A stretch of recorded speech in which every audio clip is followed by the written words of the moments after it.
1 Reis 17, diz assim a palavra do Senhor, a partir do versículo 1. Então Elias, o tisbita, dos moradores de Gileade, disse a Acabe: Vive o Senhor Deus de Israel, perante cuja face eu estou, que nestes anos nem orvalho, nem chuva haverá, senão segundo a minha palavra.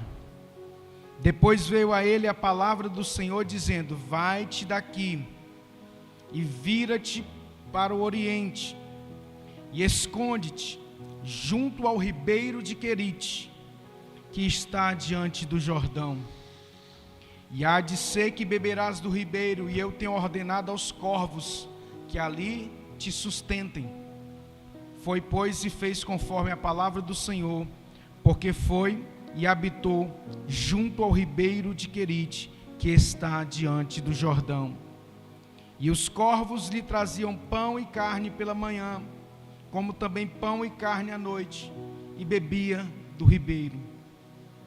E sucedeu que, passados os dias, o ribeiro se secou, porque não tinha havido chuva na terra. Somente até aí. Feche os seus olhos. Eleve o seu pensamento até a sala do trono. Grandioso Deus e eterno Pai, nós estamos aqui na Tua presença, meu Deus. E sabemos, ó Deus, que somos falhos, somos pecadores. Mas a Tua palavra nos diz que Elias era homem sujeito às nossas mesmas paixões. E ele orou, e por 3 anos e meio não choveu sobre a terra. Nós estamos aqui, ó Deus, na incumbência de trazer a Tua palavra, que é viva, eficaz, mais cortante ou penetrante do que faca alguma de 2 gumes. E ela penetra até a divisão da água, da alma e do espírito, das juntas e medulas. Ela vai até onde o homem não pode ir. Por isso, Deus, fala aos nossos corações. Cura Teu povo, liberta Teu povo, restaura, transforma, porque sem Ti, ó Deus, não podemos conseguir, não conseguiremos. Tu és tudo para nós, Senhor. Fala conosco, no nome santo de Jesus. Diga amém. Aleluia. Você pode se sentar no teu lugar. O texto que nós acabamos de ler nos traz algo poderoso. Eu queria pedir aos irmãos para que ficassem do lado de cá, porque eu não estou... Fica um pouquinho, que eu não estou vendo ninguém. É ruim pregar para a parede, né? Fica do lado de cá, que aí fica melhor para mim, por favor.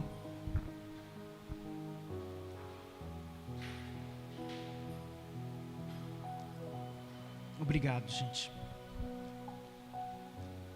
A história do profeta Elias, aqui em 1 Reis, capítulo 17, nos traz algo da parte de Deus. A Bíblia nos diz que Deus deu uma ordem para Elias, mas antes de Deus dar uma ordem para Elias, a Bíblia diz que Elias, o tisbita dos moradores de Gileade, disse a Acabe: Vive o Senhor Deus de Israel, perante cuja face estou, que nesses anos nem orvalho, nem chuva haverá, senão segundo a minha palavra. Elias, ele liberou um decreto da parte de Deus sobre o povo de Israel. Por quê? Porque o povo de Israel havia se afastado do Senhor, estava na idolatria, estava seguindo a Baal e Astarote. E então Deus levanta o profeta Elias para lançar um decreto. Mas logo após o decreto de Elias, a Bíblia diz: e depois disso veio a palavra do Senhor a Elias, dizendo: Vai-te daqui, vira-te para o oriente e esconde-te junto ao ribeiro de Querite, que está no Jordão. Deus deu uma palavra para Elias se esconder, porque tem tempo de aparecer, tem tempo de se esconder. Quando Deus dá uma ordem para Elias, para se esconder junto ao Querite, ali a Bíblia nos diz: e há de ser que ali beberás do ribeiro, e eu tenho ordenado aos corvos que ali te sustentem. Deus manda o profeta se esconder, para ser alimentado pelos corvos, e para beber do ribeiro de Querite. Em tempos de crise, muitas vezes nós não vamos entender o agir de Deus. Em tempos de deserto, de sequidão, porque ali em Israel passaria por um deserto. Deserto é a escola de Deus para trabalhar no caráter dos crentes. Israel era ou não era o povo de Deus? Mas Deus deu uma ordem: não chove. Deus fala, não chove sobre a terra. Elias fala, não chove sobre a terra. Mas Elias então ouve a voz do Senhor e obedece ao Senhor. Ele vai para o Querite, e ali ele é sustentado de forma sobrenatural. Água do ribeiro, pão e carne trazido pelos corvos. Mas chega um momento, querido, inesperado. O ribeiro seca. Os corvos param de trazer o pão e a carne. E ali, naquele momento, muitos podem acreditar: o ribeiro secou. Mas Deus não nos mandou para cá? Por que o ribeiro secou? Por que os corvos pararam de trazer carne e pão? É porque toda transição vai passar pelo momento de sequidão, até Deus prover todas as coisas. Toda transição na vida de um crente, ela passa pelo momento em que o ribeiro vai secar. Os corvos vão parar de trazer pão e carne. Mas isso não é abandono do Deus vivo. Deus não abandonou Elias, a qual antes havia enviado. Deus não abandona os seus enviados. Deus não abandona os seus chamados, os seus escolhidos, porque Ele mesmo enviou. E quando Deus envia, meu irmão, Ele sustenta. Agora, se o ribeiro secou, e se os corvos pararam de trazer pão e carne, não significa que Deus os abandonou, não significa que Deus abandonou Elias, mas na verdade era uma transição, é um início de um novo tempo, o tempo da libertação e da cura no povo de Israel. Sim ou não? Porque foi depois dali que as coisas começaram a acontecer em Israel. Deus manda Elias sair, na verdade, a situação, né? Porque olha o que o texto diz, que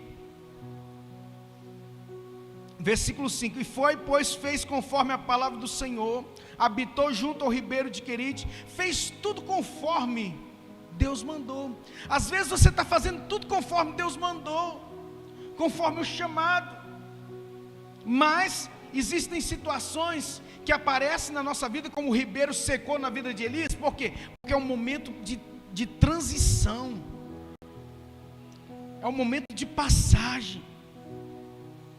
Porque sucedeu que passados os dias passam, o tempo muda, a nuvem se move, por causa do propósito de Deus que é maior. Qual que era o propósito maior de Deus? Sustentar Elias por um corvo ali o resto da sua vida?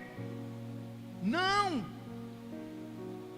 O propósito de Deus para mim e para você não é ser sustentado por corvos e beber junto ao ribeiro de Querite o resto da sua vida, não. Tem transição de Deus. Passaram-se os dias, o ribeiro se secou, porque não tinha chovido sobre a terra. Muitos acreditam que foram abandonados por Deus, mas Deus não abandona os seus filhos. Pode uma mãe se esquecer do seu filho que amamenta? Não é assim que diz a palavra? Ainda que uma mãe venha se esquecer do filho que amamenta, eu não me esquecerei de ti, diz o Senhor dos Exércitos. Eis que eu tenho cravado você na palma das minhas mãos. Eu é que sei os pensamentos que tenho sobre vós, diz o Senhor. Deus não queria penalizar Elias, pelo contrário, Deus queria forçar uma situação. É forte isso. Quando o ribeiro seca, não é porque Deus te abandonou, é porque Ele está te movendo. Deus está movendo a igreja para um propósito maior. Mesmo que o momento seja de sequidão, mesmo que o momento seja que o ribeiro secou, que a carne parou, que os corvos pararam de trazer pão e carne. Sucedeu, pois, que passados os dias o ribeiro secou. O ribeiro não secou por culpa de Elias. Elias não estava em pecado, secou porque o ciclo mudou. Aleluias. Secou porque existe uma transição. Não foi por causa do pecado de Elias. Elias estava em obediência à voz do Senhor. Sim ou não, igreja? Estava. O ribeiro não secou por culpa dele, secou porque o ciclo de Deus mudou. Existem estações e tempos que foram planejados por Deus. Então, quando o ribeiro seca e os corvos param de trazer pão e carne, é porque o momento é de transição. Deus nos liberta de relacionamentos, ambientes, hábitos que não cabem mais no novo tempo que Deus tem para a nossa vida. A secura, a sequidão muitas vezes é o sinal que Deus quer te deslocar para um propósito maior. Eis que eu faço nova todas as coisas, e eu porei rios no ermo, rios no deserto. Isaías 43:19. O fim do ribeiro de Querite, na vida de Elias, era o começo do novo de Deus para o povo de Israel. Às vezes a sequidão que você tem enfrentado, né? A falta temporária, repentina da provisão dos corvos, não significa que Deus abandonou, significa que Deus está dando um novo começo. Por quê? Porque tem todo um povo a ser curado, tem todo um povo a ser liberto de Baal e de Astarote. Amém, igreja? Mas quando os corvos param de trazer pão, eu estou falando aqui, querido, é uma linguagem figurada, para você entender através de parábolas, mas pega aqui o raciocínio comigo. Quando os corvos param, não foi Deus que ordenou os corvos que sustentassem Elias? O mesmo Deus que mandou ele sustentar, mandou eles pararem. Não é porque Deus abandonou o povo, não é porque Deus abandonou o profeta, não é porque o profeta estava em pecado, não, é por causa da transição para o novo de Deus. Porque muitas vidas precisam ser curadas, muitas vidas precisam ser libertas. Os corvos vinham todos os dias sem falhar, de manhã e à tarde. Sim ou não? Nunca faltou, mas chegou o dia que faltou. De repente, do nada, para. Os corvos param, porque Deus quer nos ensinar a ter dependência total e exclusiva dEle. Naquele momento ali, Elias agora dependia exclusivamente de Deus, não mais dos corvos. É muito cômodo a gente depender dos corvos e do ribeiro passando ali. Ah, tá bom demais aqui, banhozinho de rio todo dia, pãozinho, eu não preciso. E eu estou em obediência. Os corvos vinham todos os dias sem falhar, mas de repente param. A provisão mudando não significa que Deus mudou. Eita! A provisão para por um tempo não significa que Deus mudou. Significa que a provisão está mudando, mas Deus não mudou.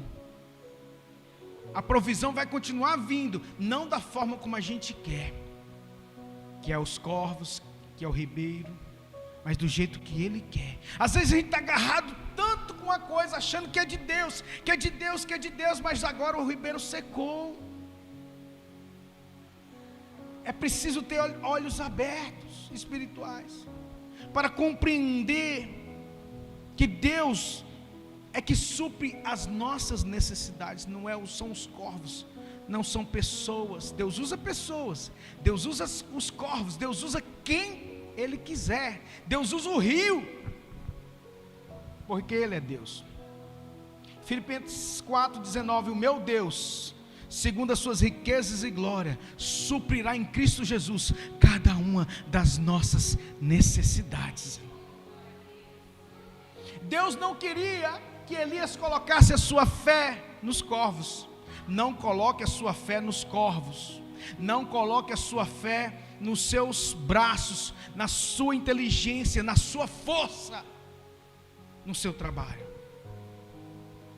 Mesmo que a gente necessite trabalhar, mesmo que a gente necessita fazer, agora Elias não tinha mais o que fazer, não tinha chuva, não tinha água e não tinha comida agora. Mas o que veio? Veio a palavra do Senhor, direcionamento. Depois que o ribeiro seca, vem a direção. Você tem que estar atento. Deus não vai deixar o povo dele no escuro. Deus remove métodos, Deus remove estratégias para tirar a nossa dependência emocional dos corvos, para tirar a nossa dependência espiritual. Em vez de colocarmos em Deus, colocar em coisas, em pessoas. Deus nos ensina a confiar realmente nele. Ele te liberta da ansiedade do amanhã. Agora não vai vir mais os corvos, o que eu vou comer amanhã? O meu Deus, segundo a sua riqueza e glória, suprirá em Cristo Jesus cada uma das nossas necessidades. O lugar da seca também é o lugar da cura. A palavra querite significa cortar, separar, tratar.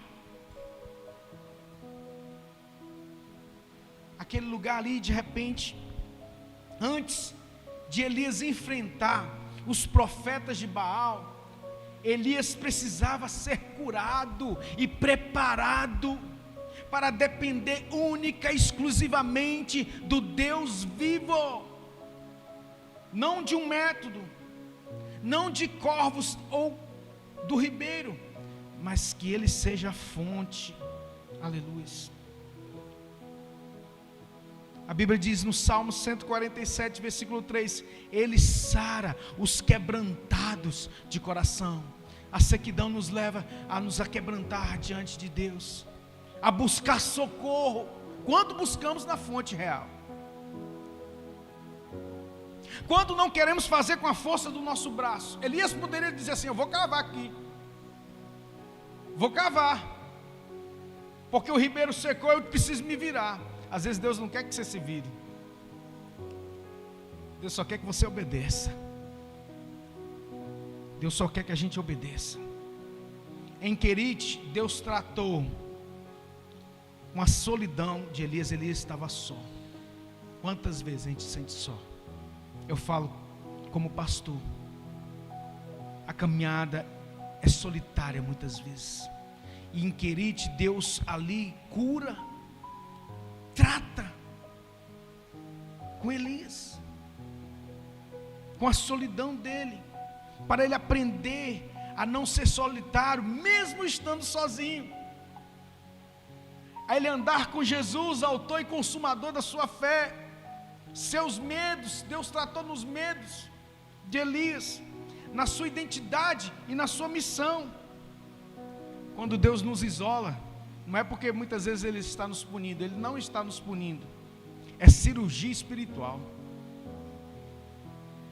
Ele está passando lá, arrancando as feridas, sarando, curando, transformando o nosso caráter, que somente Ele mesmo sabe fazer. Ele mesmo abre a ferida e Ele mesmo liga ela, Ele restaura ela. É Deus curando você, para que você esteja pronto, preparado para o que virá. Aleluias. Quando Deus tira Elias de Querite, Ele leva para a casa do milagre. Aleluia. 1 Reis 17, versículo 8. E então veio a ele a palavra do Senhor dizendo: levanta-te e vai para Sarepta, que é de Sidom, e habita ali, porque eu já ordenei ali uma mulher viúva que te sustente. Está entendendo, irmão? Deus tira agora Elias de junto do ribeiro Querite, que estava perto do Jordão, ou seja, Deus tira Elias de Israel e leva ele para Sarepta, que é de Sidom, uma terra estranha. E a Bíblia nos diz que Deus ordenou uma viúva. Quando ele chegou lá, a viúva não sabia de nada. Sem saber, muitas vezes você está sendo usado por Deus.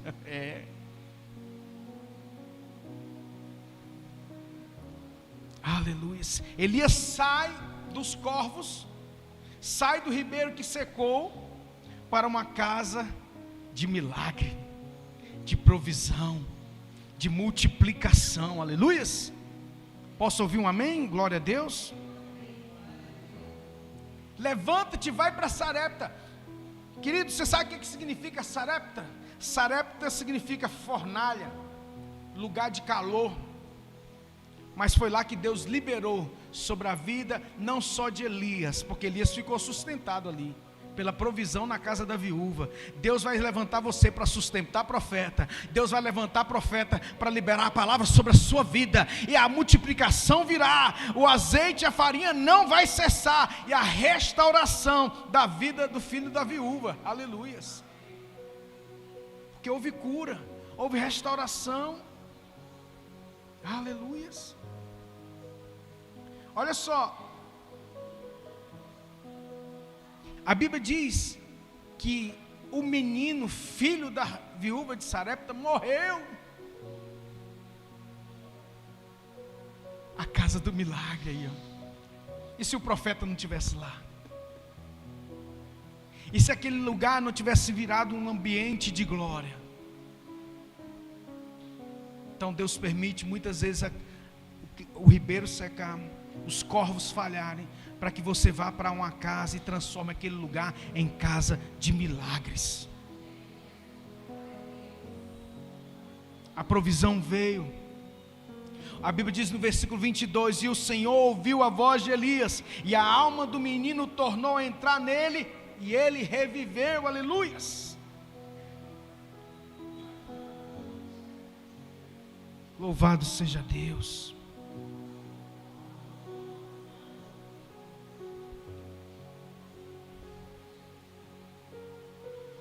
Muitas vezes, o significado profético aqui do ribeiro de Querite secar é o que? É Deus apontando você para um lugar de milagres maiores e extraordinários. A libertação muitas vezes vai acontecer quando você der ouvido à voz de Deus para fazer aquilo que está no coração dele. O que você perdeu em Querite, Deus vai multiplicar na casa da viúva. Aleluias. Então não se prenda aos corvos, não se prenda ao Querite, porque os corvos falharam, o Querite falhou, mas a fonte inesgotável de vida nunca vai falhar. O segredo é estar com Ele. Aleluia.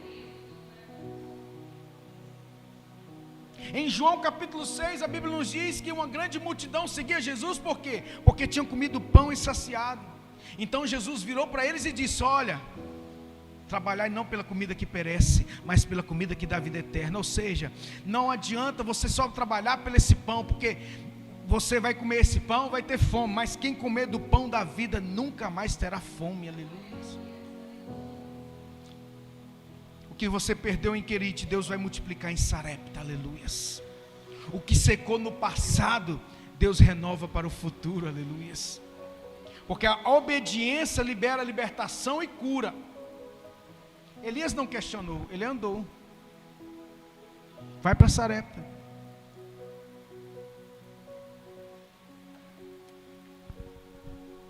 A obediência dele Ele podia ter ficado assim: ah não, Senhor, mas os corvos aqui estavam tão bom. Elias não questionou, ele se levantou e foi.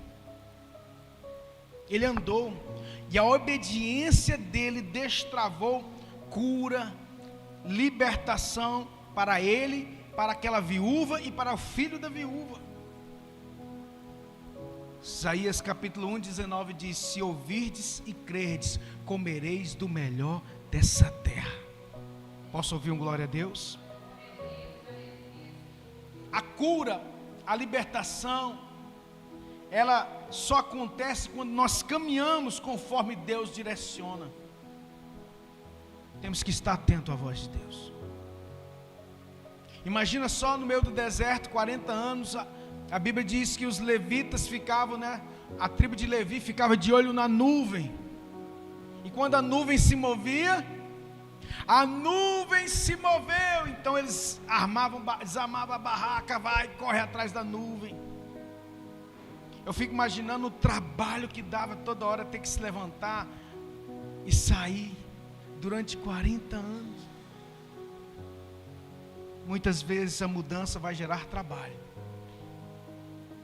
mas é esse trabalho que vai nos proteger. A nuvem nunca saiu de sobre a cabeça do povo de Israel durante 40 anos. A roupa deles nunca envelheceram, e o maná vinha todos os dias. Louvado seja Deus. A obediência, querido, é a chave para sair da seca e entrar na multiplicação. Anote isso. A obediência é a chave para sair da seca e entrar na multiplicação. Aleluia. Quando o ribeiro seca e os corvos param, não é o fim ainda, é a mudança de estação. É a mudança. Deus está te libertando daquilo que te aprisionava. Deus está curando você em áreas internas que você jamais ousava achar que precisava. Você se sente sozinho, você se sente solitário. Deus está te curando e fazendo você crescer. Deus está te conduzindo ao lugar de milagres maiores que vão acontecer. A secura ali, naquele momento que Elias estava em obediência, ele não estava em pecado, ele estava em obediência sim. Mas aquela secura, aquela sequidão, era o anúncio de uma nova rota de Deus para a vida dele e para a vida do povo. Que possamos reconhecer diante de Deus que o ribeiro seca às vezes, mas isso não é o abandono de Deus, mas a mudança de direção. Que Deus possa libertar o seu povo de métodos, de coisas que nós estamos muitas vezes agarrados, cujo nosso coração inquirite nos conduza a Sarepta, onde veremos os milagres e provisão de Deus na nossa vida, em nome de Jesus. Creia nisso. Amém, igreja? Eu quero neste momento fazer uma oração, e queria que você ficasse de pé no seu lugar. Feche os teus olhos. Não limite o agir de Deus. Querite não foi o fim de Elias, pelo contrário. O maior trabalho ministerial de Elias foi depois de Querite. Foi depois da casa da viúva, quando ele foi lá e orou, tirou os profetas de Baal de todo Israel, para um novo tempo para o povo de Israel. Senhor, que nós possamos reconhecer e ter os olhos abertos espiritualmente, ter discernimento de espírito. Quando o ribeiro seca, não é o Senhor que nos abandonou. Quando os corvos pararam de trazer pão e carne, não foi o Senhor que nos abandonou, mas é uma nova direção do Senhor para nós, para um novo tempo, para uma nova provisão muito maior, muito mais extraordinário, milagres extraordinários virão sobre a tua vida, sobre a sua casa, sobre a tua família. Mas você tem que andar em obediência à voz do Senhor. Ensina-nos a andar em obediência,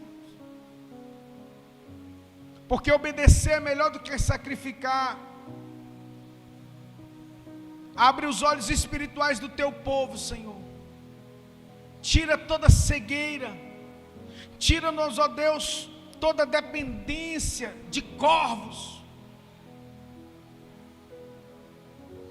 Por um período foi bom, mas o Senhor está mudando a estação da tua vida para uma estação de milagres, de cura, de libertação. Se você crê, levante as suas mãos, diga: eu creio, eu recebo, eu tomo posse dessa palavra sobre a minha vida, e um novo tempo de Deus, uma nova estação virá sobre mim, sobre a minha casa, sobre a minha família, sobre o meu trabalho, sobre o meu ministério, e eu vou experimentar o agir e o milagre de Deus em cada área. 2026 é o ano da bênção do Senhor, que enriquece e não traz consigo dores, em nome de Jesus. Diga glória a Deus e aplauda o Senhor, querido. Aleluias, louvado seja o nome do Senhor.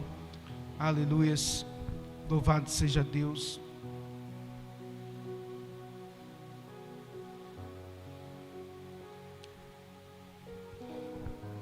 Nós louvamos a Deus pela vida de cada um dos irmãos.